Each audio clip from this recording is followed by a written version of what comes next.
to two groups in this country, patriots and traitors. No middle ground. Disinformation is not simply lies or falsifications.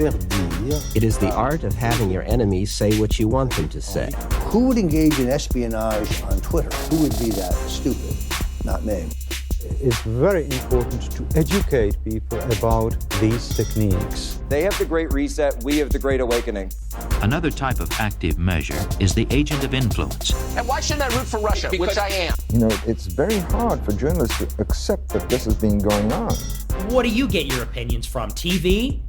Disinformation is actually a deliberately distorted or manipulated information that is leaked into the communication system of the opponent with the expectation that it would be accepted as genuine information and influence either the decision-making process, for example, or to influence or manipulate public opinion. I want to see these people go through misery because of their grooming against our children. Some questions remain unanswered. What is the effect of all these active measures?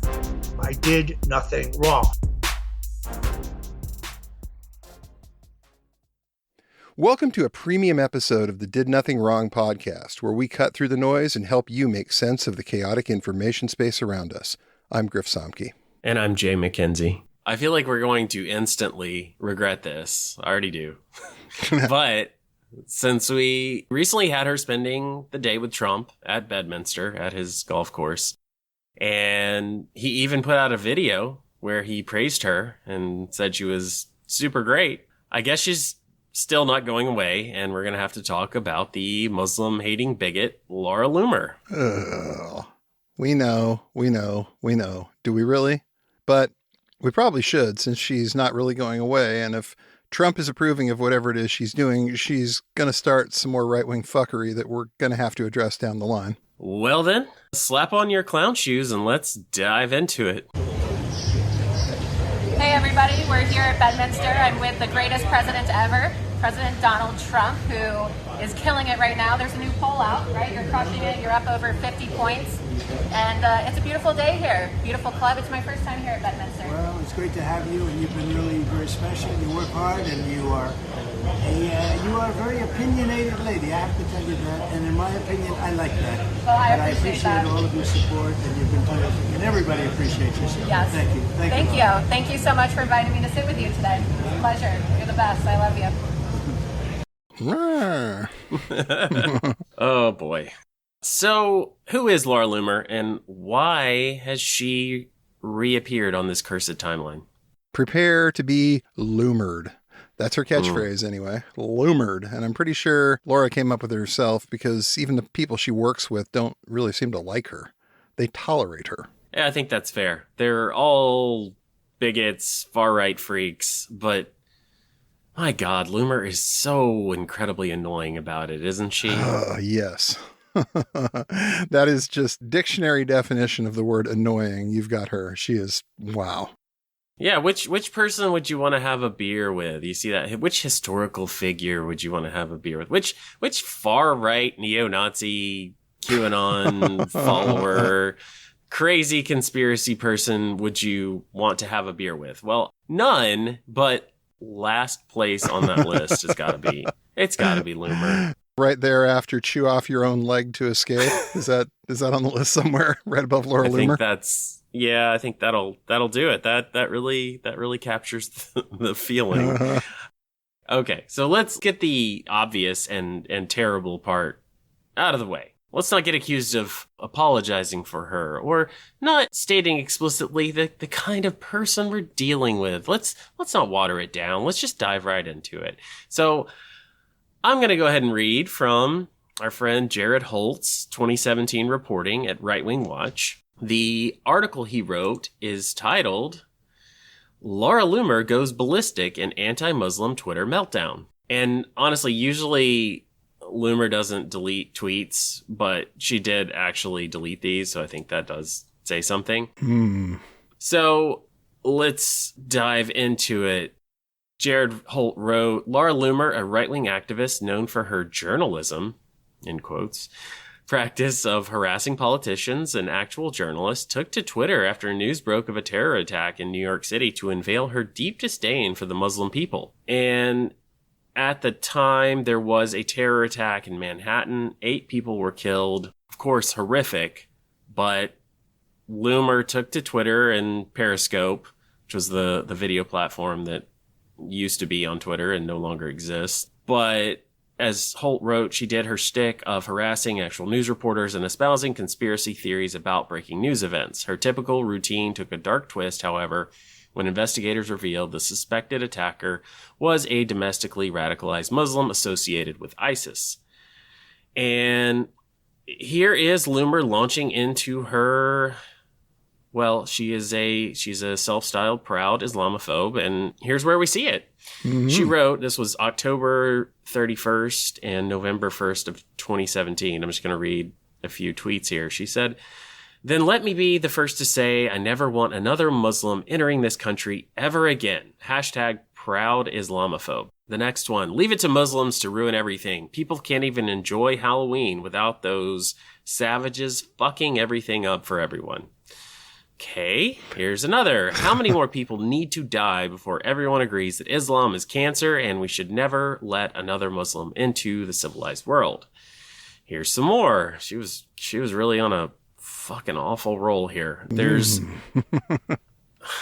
This is bad. Okay, here's the next one. "There's no such thing as a moderate Muslim. They're all the same. It's time for us to accept this reality. I refuse to watch more people die." Here's the next one. "New York Times sent a female Muslim hijab-wearing reporter to cover ISIS terror attack in New York City. I asked her to disavow. She laughed and refused."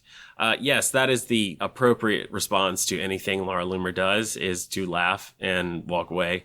Laugh and refuse. Definitely laugh, though. Just laugh at her. I mean, shit. Should I keep going? Yeah, let's just read it off. Let's read it off. Let's hear a few more. This is great. Okay, it's something.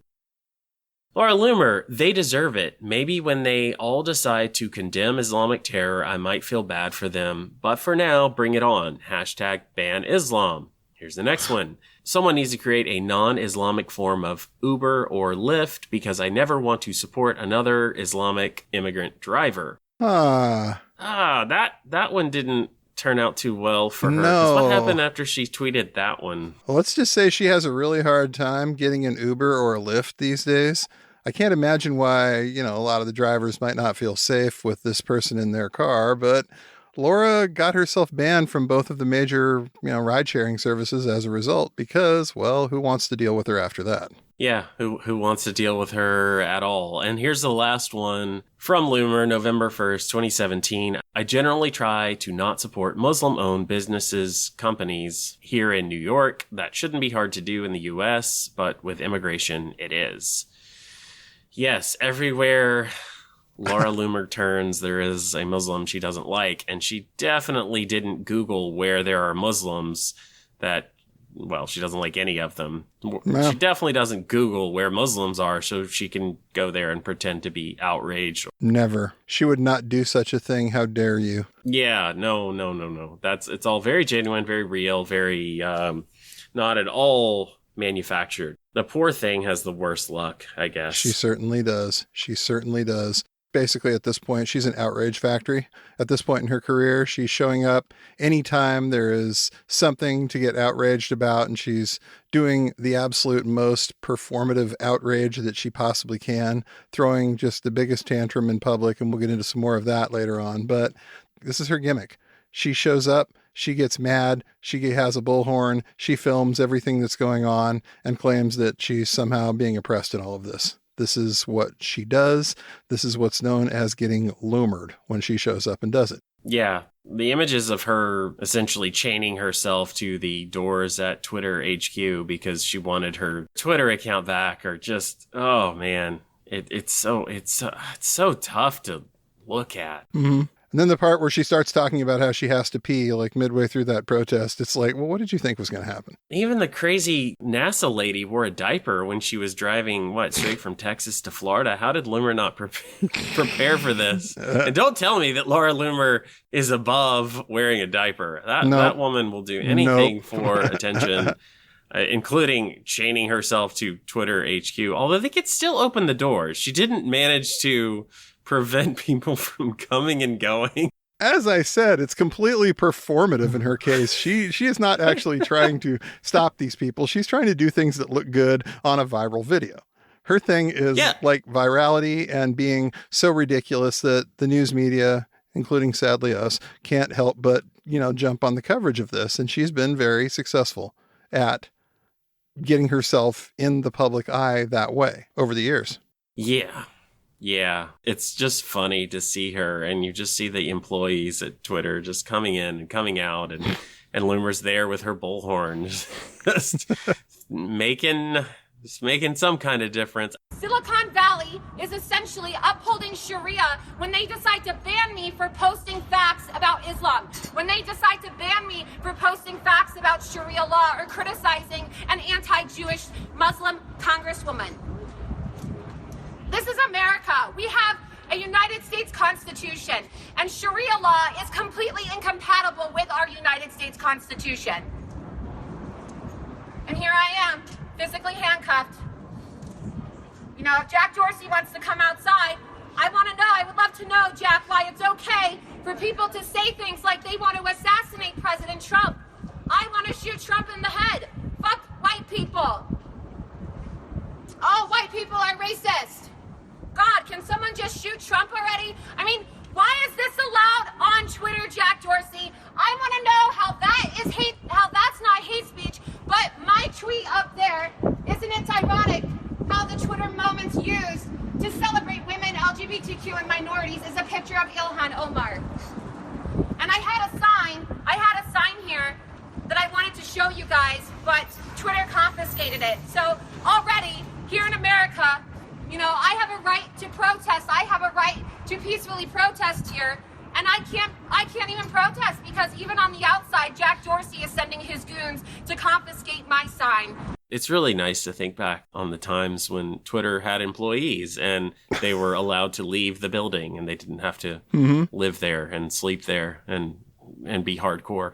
But those were the days. And they would actually ban terrible people like Laura Loomer from Twitter. And not pay them and incentivize them. Although she's currently not getting paid enough for her fearless journalism. If you look at the things that she's claimed that she's done, this person resigned and I forced them to change this law. And I am not sure that she's ever actually accomplished any of the things she takes credit for. But again, that's part of the shtick. Mm-hmm. The fact that Laura Loomer can demand to be taken seriously, and she sort of kind of is, or she is so relentlessly fighting and yelling and screaming and demanding that people listen to her that they eventually do, tells you that absolutely anyone can make it in this modern right. Mm-hmm. If you are shameless enough, if you are loud enough, if you are willing to humiliate yourself just day after day after day, then yes, someone is going to pay you to keep doing that as long as you stay on a particular message. And Loomer has done that. Mm-hmm. And so in the year of our Lord 2023, she's at Trump's golf club, just hanging out, taking pictures and making videos. She may be Trump's strongest soldier in a way. I kind of see her as what Jack Posobiec was supposed to be to Roger Stone. He definitely came up as his assistant, who was just supposed to follow him around and do whatever an assistant for Roger Stone does. Don't think too long. You really don't want to think too hard on that.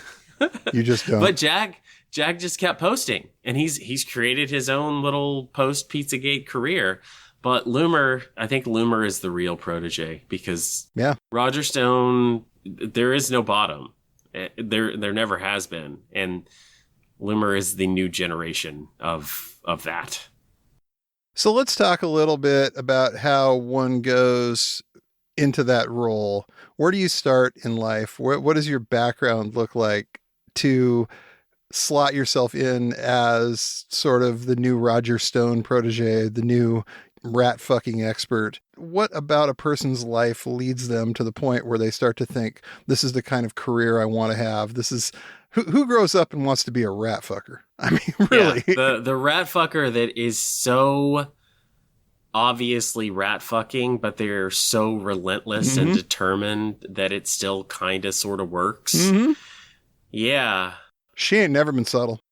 She ain't never seen subtle. She doesn't know what that word means. Sorry. No, I think Stone did the same thing. It just until recently it was off screen, and now it's in our face all the time. And yeah, how does one get there? Looking at the interviews that she's given, the accounts that Loomer has given of her early life, I don't think she had any friends. Maybe she had some along the way, but there's so many stories about her at a school or a new place, and she had to sit alone at lunch. She goes away to college and she's alone at lunch. No one wanted to sit with her because of her conservative beliefs. Okay. Yeah. Go with that. Yeah, it's not that you're just fucking annoying and no one likes you. Look, it's sad that she didn't have any friends as a kid, but it seems like no one has ever really liked her. They've just tolerated her, and that is sad. She's useful. That's why they tolerate her. She's that kid that's willing to go a little farther than the other kids. She's willing to push herself a little bit more. She has less self-respect. She's willing to do what needs to be done, as it were, and that's why the other kids are going to tolerate her, but not a single one of them probably likes her. No. Even if they have a use for her, I don't think they do.